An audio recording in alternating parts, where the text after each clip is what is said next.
The greatest myth of the Windsor fairy tale is that the palace struggled to find Prince Charles a suitable wife. The truth is colder than that. The royal machinery didn't fail to find him a bride.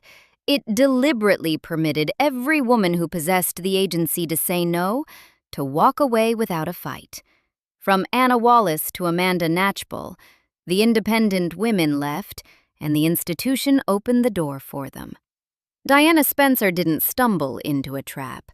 She was the trap's intended occupant, selected because of the very qualities that made her defenseless. This isn't a story about romance. It's an indictment of a system. August 1980. The Queen Mother's 80th birthday celebrations are in full swing at Windsor Castle. Anna Wallace is there on Prince Charles's arm, tall, blonde, sharp-witted, the daughter of Scottish landowner Hamish Wallace, nicknamed Whiplash Wallace, for her hunting skills and her temper. She is, by every conventional measure, a serious candidate. Charles is reportedly besotted. He has already proposed to her, and she has already refused him once.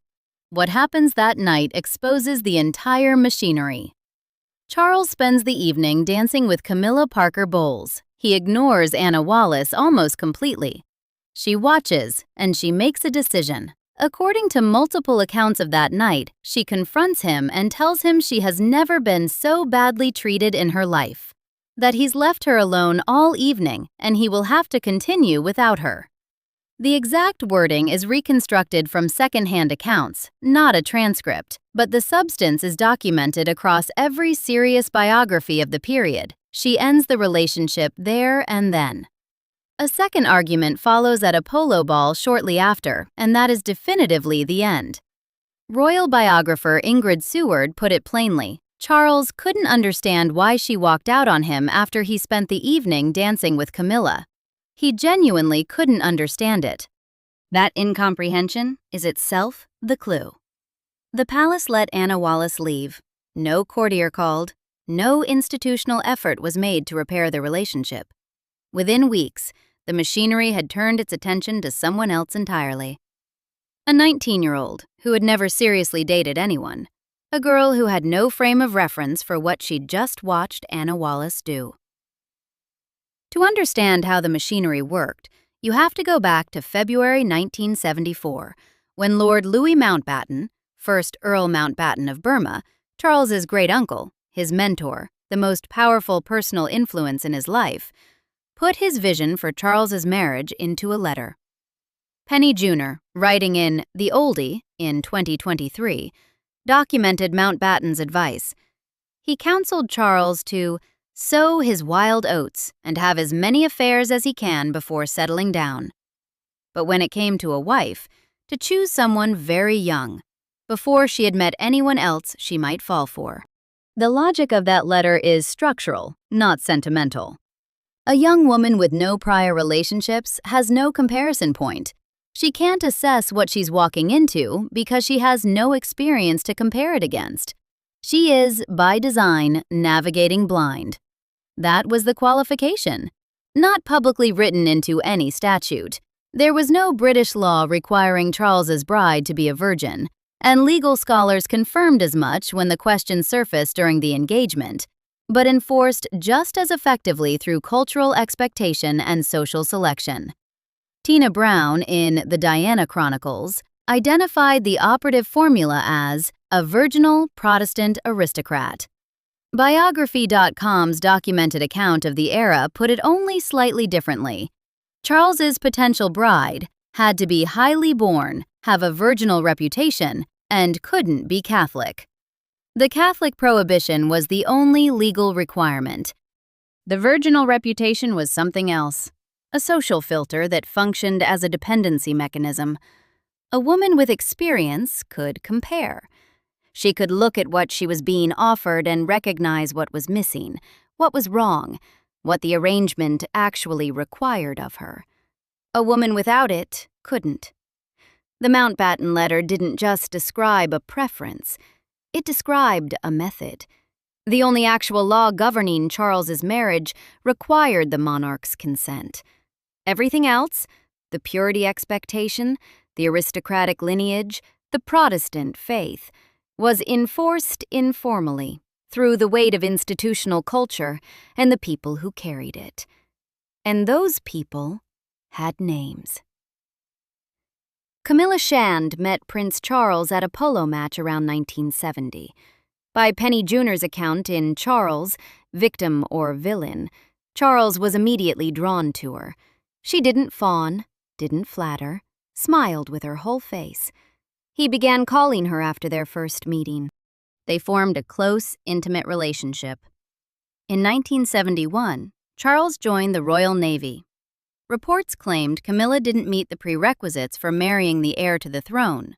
She wasn't considered a virgin, and her aristocratic credentials were insufficient.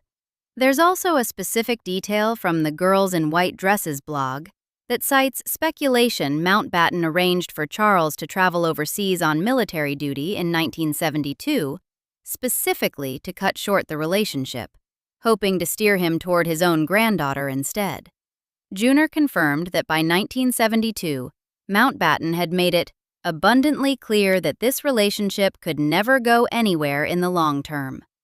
Camilla married Andrew Parker Bowles in 1973, while Charles was in the Caribbean with the Royal Navy.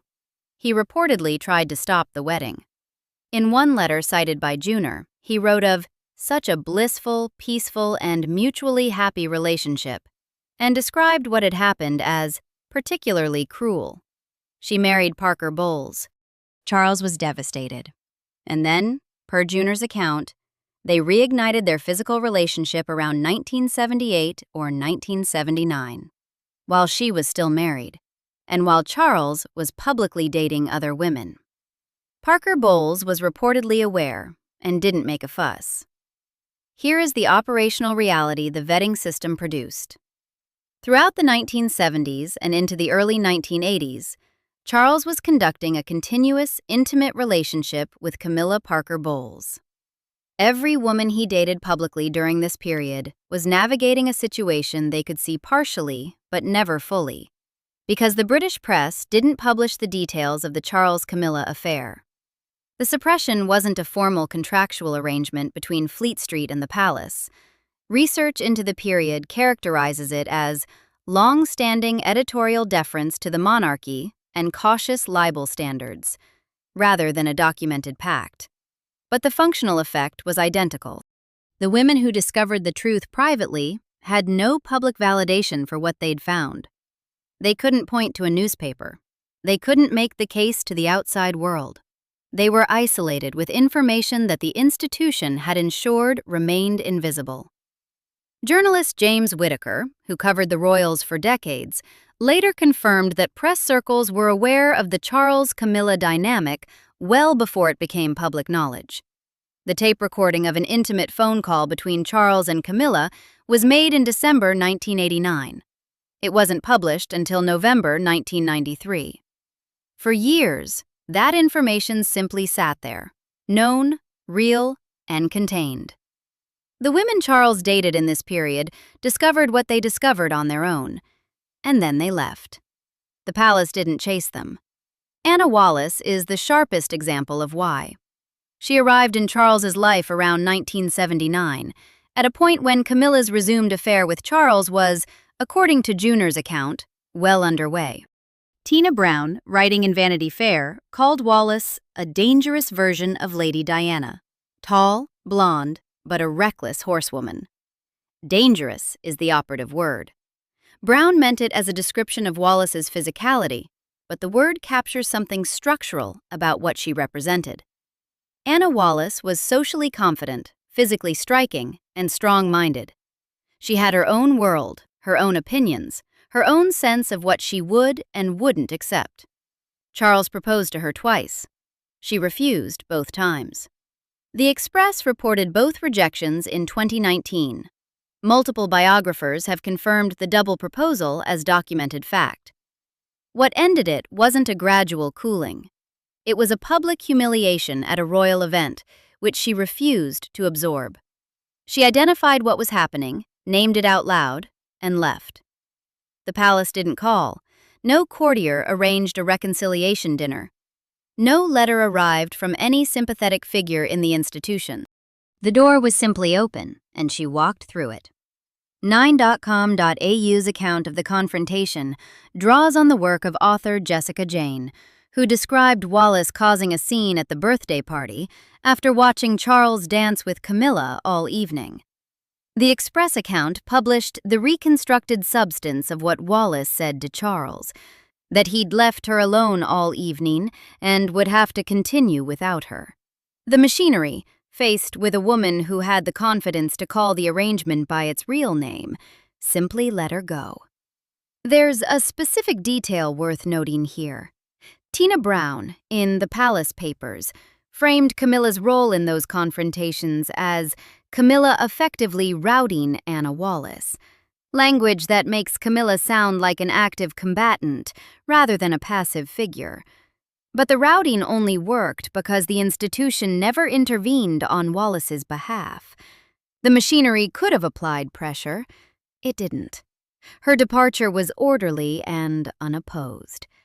Before Anna Wallace, there was another candidate, and this one came with full institutional endorsement. Amanda Knatchbull was Lord Mountbatten's granddaughter. She was Prince Charles's second cousin. By every conventional metric of the era, she was the ideal choice, the right bloodlines, a family connection so close that Mountbatten described promoting the match as beating having strangers come into the family. He had not abandoned the idea even as late as the end of the 1970s. The scholarly French journal shs.cairn.info confirmed in a 2022 article that the Amanda Knatchbull hypothesis resurfaced at the end of the 1970s, with Mountbatten still actively working toward it. Mountbatten was assassinated by an IRA bomb on August 27, 1979, off the coast of Mullaghmore in County Sligo. His boat was destroyed. Amanda's younger brother Nicholas was killed in the same attack. Several other family members were killed or seriously injured. It was one of the most devastating political murders of the decade. In the aftermath, Charles proposed to Amanda Knatchbull. Most accounts place this in late 1979. She refused. Royal biographer Sarah Bradford cited her refusal as rooted in being unwilling to step onto the royal treadmill. Other biographical accounts emphasize the grief and trauma.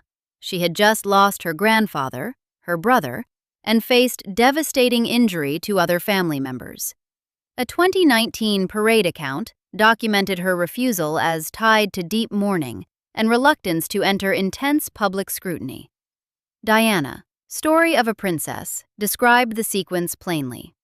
In the summer of 1979, he proposed to her, but Amanda said no. The language used across biographies to describe her refusal is telling. Gentle rejection appears in one account. The word gentle isn't usually how refusals are characterized when the institution fights back. There is no documented courtier effort to change her mind. The proposal was made, the refusal came, and the Machinery pivoted. Amanda Knatchbull had the wrong answer. The institution accepted it and moved on. She had family connections that predated the palace's own designs, a grief that was genuine and publicly legible, and enough standing to say no and have it stick. She was, by the standards of the era, the right woman, and she still said no. The Machinery let her, because a woman with that much structural standing couldn't be coerced into compliance. The Queen Mother sits at the center of this story in a way that requires precision, because the evidence for her role is real, but it has specific edges, and the script has to honor them. What is confirmed?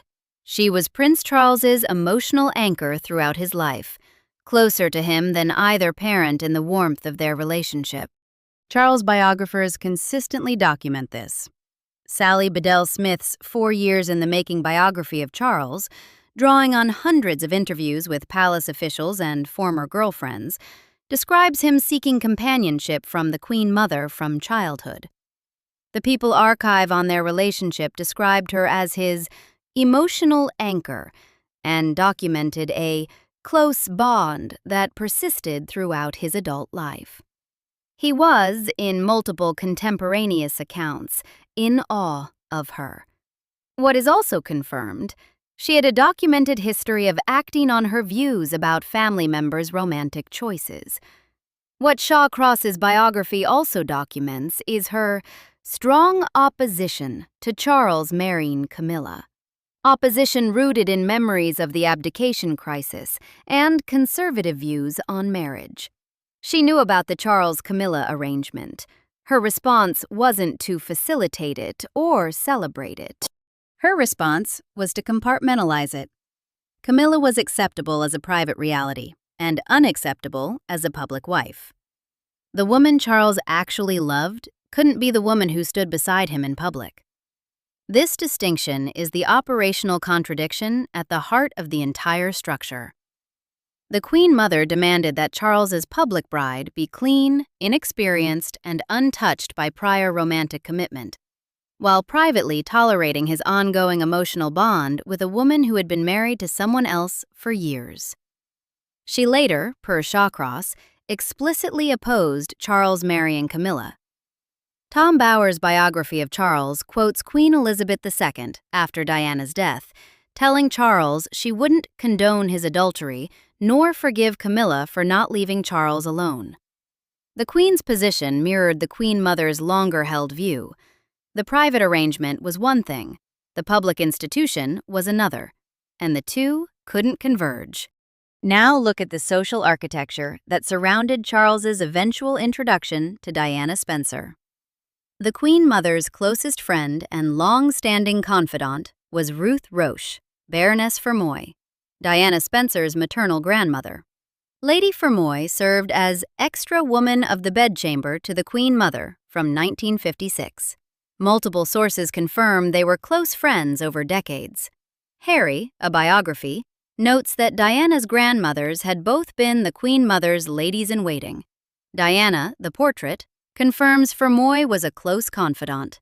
The Camilla, from Outcast to Queen Consort biography, states directly that the Queen Mother wanted Charles to marry one of the Spencer family granddaughters of her close friend, Lady Fermoy.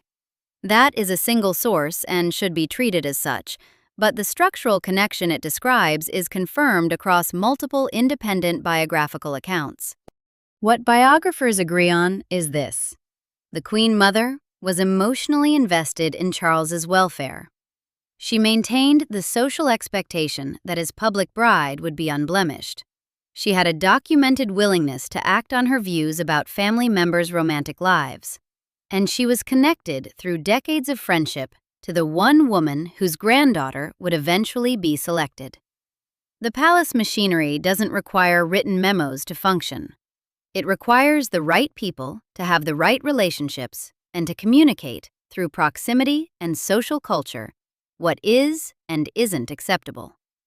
The Queen Mother provided the standard. Lady Fermoy provided the connection.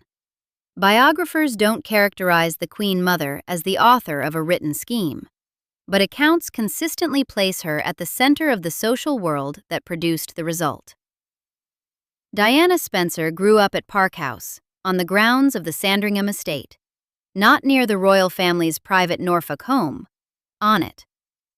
The house was given to her maternal grandparents, Maurice and Ruth Fermoy, by King George V. Diana was born there on July 1, 1961. She didn't meet the royal family as a stranger. She grew up beside them, on land that the crown had given to her grandmother.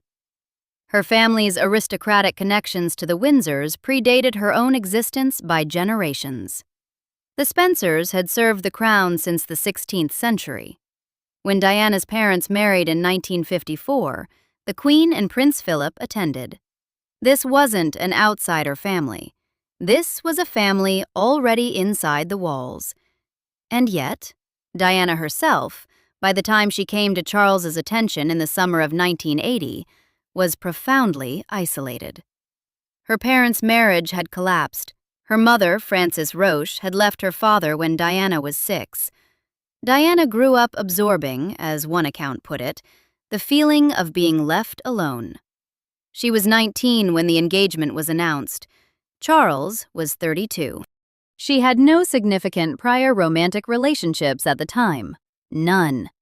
The Vanity Fair coverage of the engagement, drawing on contemporaneous accounts, confirmed they didn't consummate their relationship before marriage. A 19-year-old's sexual history became a subject of formal family attestation for public consumption.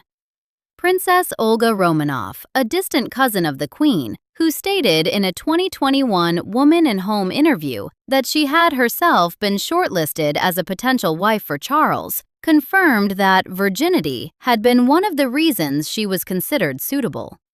That is the only known first-person account from a woman who was actually in the selection pool.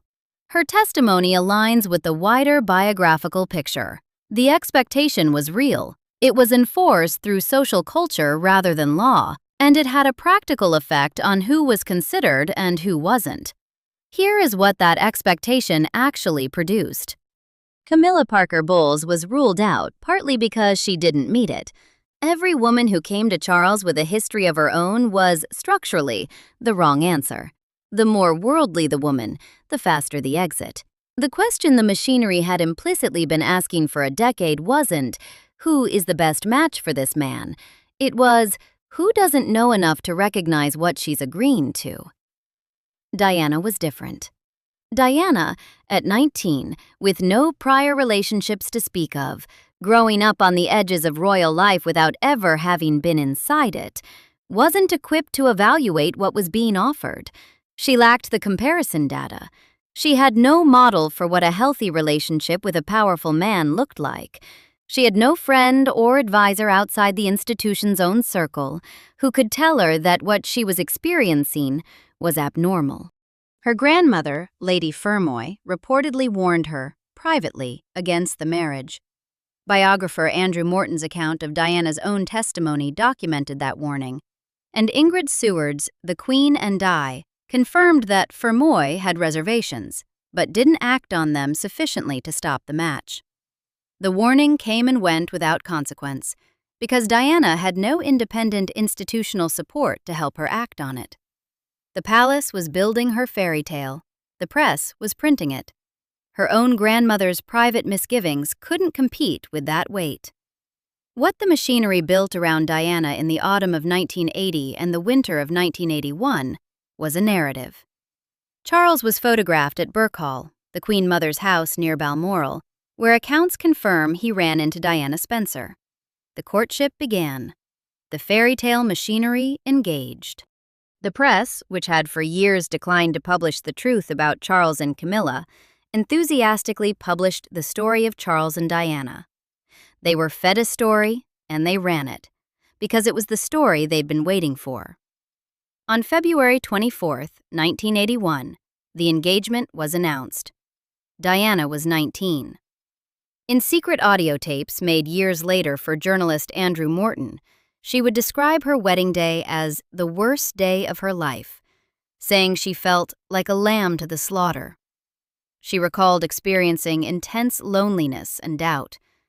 The fairy tale was already broken before the cameras had finished rolling.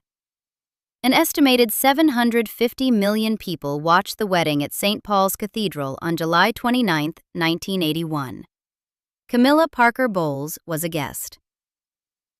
Put the exits side by side and the pattern is undeniable. Anna Wallace sees what is happening at the Queen Mother's birthday ball, a man paying more attention to another woman than to her, and she names it, publicly, and leaves. The palace makes no recorded effort to change her mind. The machinery accepts her departure without friction. Amanda Knatchbull is proposed to, says no, and the refusal is accepted. The language in the biographies is gentle rejection. No pressure campaign, no institutional lobbying. The door opens and she walks through it without obstruction. Against all of these orderly, uncontested exits, place Diana Spencer. Place the press building her narrative in real time. Place the palace encouraging the courtship. Place Lady Fermoy's private warning going unheeded in the absence of any independent support system Diana could access. Place a 19-year-old with no prior relationships, no comparison data, no external advisor, standing at the altar of St. Paul's Cathedral in front of 750 million people, thinking she felt like a lamb to the slaughter, and nobody in the institution treating that as a problem. The smart women left, and the machinery watched them go. Diana couldn't see the exit, and the machinery pointed her toward the altar instead. The mechanics of how the vetting system worked matter here, because the word system can imply a bureaucratic structure that didn't exist. There were no written rules beyond the legal requirements: monarch's consent, the bar on marrying a Roman Catholic. Everything else was cultural. But cultural enforcement, when it's operated by people with access to the heir to the throne's private life and public image, is more powerful than legislation, not less. Legislation can be challenged in court. Culture can't. The people operating this cultural machinery included Mountbatten until his death. They included the courtiers around Charles. They included the tabloid editors who accepted, year after year, the implicit norm that Charles's affairs weren't for public consumption. They included the Queen Mother, and through her, Lady Fermoy, whose friendship created the social channel through which the Spencer family remained inside the institution's circle of consideration, even when Charles's attention was elsewhere. Mountbatten's 1974 letter named the operational goal explicitly: find a girl before she has fallen for anyone else. That's not romantic advice. That's a strategic assessment of risk. A woman who has fallen for someone else has a reference point. She knows what love looks like when it's directed at her without reservation. She can measure the gap between that and what Charles was offering. Mountbatten's advice was to find a woman before she could develop that capability. Diana Spencer met that requirement precisely. She met every requirement precisely. The right family, the right bloodlines, the right history of royal proximity, the right absence of any prior serious relationship. She was 19. She had grown up in the shadow of Park House, adjacent to everything but never quite inside it, in a family fractured enough by her parents' divorce that she had no stable model for what she deserved. She was, in the language biographer Sally Bedell Smith used of Diana's psychological state in later years, wounded. The institution that described itself as saving her from obscurity by making her a princess was selecting her because of the wound. Jonathan Dimbleby's 1994 authorized biography of Charles, drawing on approximately 10,000 of Charles's papers and hundreds of hours of access, described the young Charles as someone who had accepted that his parents, along with Mountbatten, would decide his affairs. The New York Times review of the biography, written by Michiko Kakutani, documented the core finding.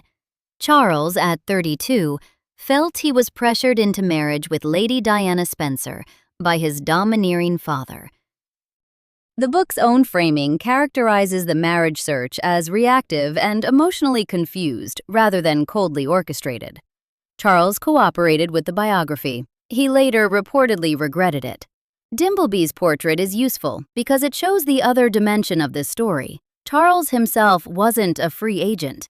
He was under pressure from his father, under pressure from the institution, under pressure from a deadline he had largely set for himself by declaring publicly that 30 was a good age to marry.